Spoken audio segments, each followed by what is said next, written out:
Fayajibu atu wajib fi kulli khamsin dina saban-saban 5 ekor anu tetep minal ibili tina onta.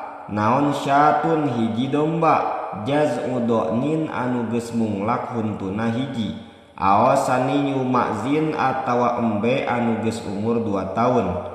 Wa sareng wajib fi kulli salasina dina saban-saban 30 anu tetep minal bakori tina sapi. Naon tabiun sapi tabe atawa anak sapi.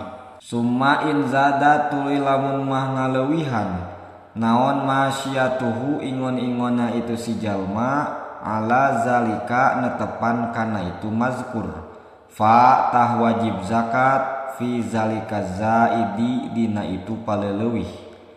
Wayajibu sareng wajib alaihi ka itu si jalma naon ayya ta'allama yen nganyahokeun itu si jalma ma kana perkara aujaba anu parantos ngawajibkeun hu kana itu ma saha Allahu Gusti Allah ta'ala bari nyata mahaluhur Gusti Allah alaihi ka itu si jalma fiha dina masalah itu zakat ingon-ingon.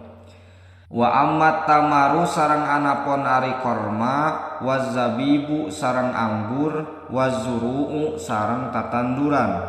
Fa awwalun nisabiha tah ari mimiti nisobna itu tamar wazabib wazuru khamsatu ausakin eta 5 wasak.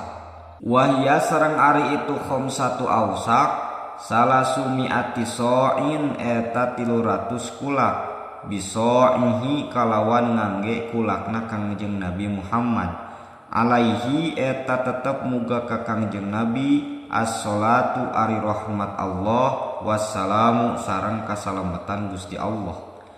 Wa yudammu sareng dikumpulkeun naon zara'ul ami tatanduran satauneun ba'duhu tegesna sawarehna itu zara'ul am ila ba'din kana sawarehna deui.